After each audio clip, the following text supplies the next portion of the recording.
Mama Billie here. I got something to say. Take a listen. Now, sugars, you see all these sparkles? They're sequins on my hat. Let me undo this thing. Baby, about, I don't know, 2 or 3 years ago, I was going into going to do my laundry, and this young man saw me walking by. There was like a 7-Eleven or something, and as I walked by, he says, "Seeing this hat? I'm wearing it backwards so y'all can see. You see the sequins? Look." Only I will wear this to go do the laundry. Anyway, when I walked by, he says, when he saw me, he said just like this, "Now that's a faggot." Now, I can think of several situations where that might have set me off, with this PTSD.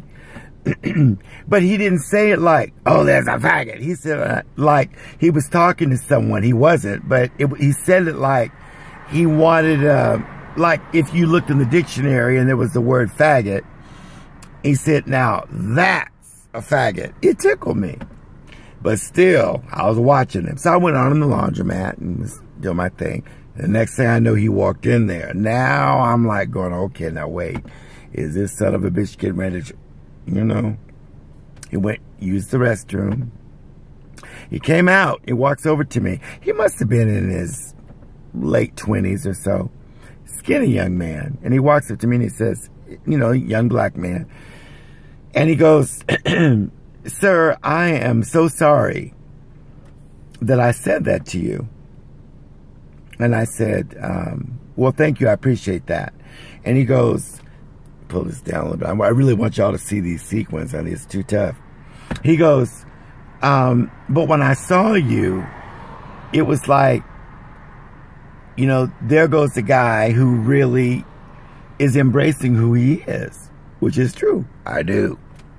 So, I'm still wary though. This man was in my space. There was nobody in the laundromat, believe it or not, just me and him. He began to talk and opened up about his life. It was a sad life. The man lifted up his shirt and said that he had been shot.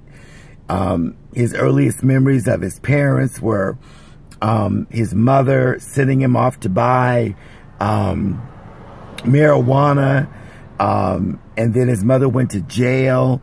His father would have him buying drugs, and his father went to jail and was ultimately killed. And so he had then been to jail for selling drugs. Now I am completely intrigued with this young man. And he said to me, "I was a fool for saying something like that to you." I said, "Well, it wasn't a particularly nice thing to say, but it tickled me because you didn't say it like you were saying, 'You faggot.' You were saying it like you were observing that perhaps that's what I was or who I am. I'm no faggot. I'm a homosexual. That's me. Among other things. That's not all of who I am. You understand?" So he began to tell me that his earliest memories, of what his parents did, and then he had gone from home to home, and then he'd been in jail himself, and then he lifted up his shirt and showed me where he had been shot, and this is all selling drugs. And he said to me, "But when I look at you, and I'm standing here talking to you," and he said, "and you have the earrings on," Mama always has on her hoops, except tonight. He said, "But you're an OG. I'm standing up here looking at you, unoriginal gangster." Y'all don't get it. In case you don't get it, And he said, "You could have kicked my ass." I said, "Well, I may not have, but I would have tried if you messed with me." Okay? But he began to, continue with this story and his pain. And so he had just gotten out of prison. Mama's still in prison. And he says to me, I am living with a transgender lady. And the nicest person ever to me in the world. And I said, what's the problem? He said, the problem is my background, my friends, people I've known, you know, in the gang world, he said. And he said, and I'm having trouble, but yet I have nowhere else to go.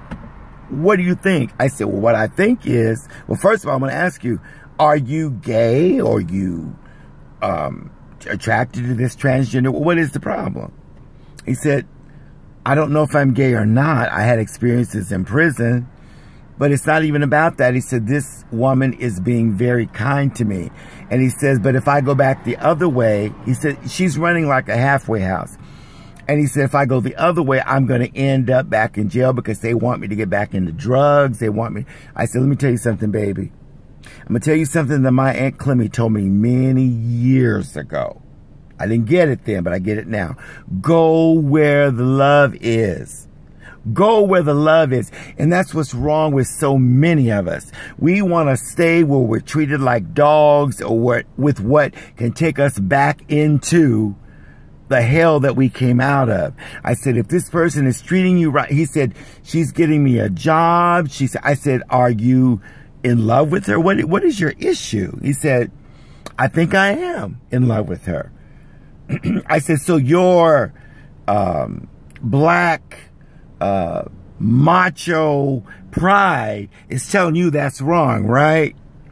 He said, you know what? Yeah. I said, well, let me tell you what you do with that. Put that shit in the garbage.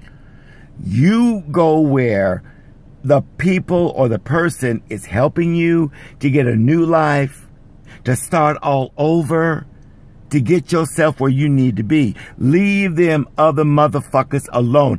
All they're going to do is cause you to go back to prison. Is that where you want to go? He said, no, I really don't. Then go where the love is. Now, it doesn't mean that you need to marry her or be with her for life, but for right now, she's helping you get your life in order. What is wrong with the fact that she's transgender? This is your male ego motherfucking pride. And what has that done for you in the past? You just showed me the shots on your stomach. People, good comes in all packages. It isn't always the way that we think it should look or the way that we think it should feel or the way it should sound. There are people that we've had in our lives that go along with our mess and stuff. And you know what happens? They lead us to more mess. If a wand is waved and somebody new or different, something that we're not used to comes into our lives that's doing good, you better run with that. So when we finished talking, he cried, he hugged me, apologized again. And he said, you really are an OG. Honey, that tickled the fuck out of me because me, an OG, when I thought about it later, with what I've gone through being a gay black man, coming out of the church and a family that didn't accept me, I thought, in a way, I am an OG. I don't take no shit, just like nobody in my family did. I wear it proudly. I've never really told this story before. So when you think of Mama Billie Hall, think, that's an OG. Baby, that means I have survived. And wherever that young man is now, I hope I gave him something that helped him get along. When he parted, he said, I thank you from the bottom of my heart because you have been more real than anybody that I've known in my life. I said, bless you and good. If I've been able to help you, that's a good thing. But I'm an OG. I love it. Cut.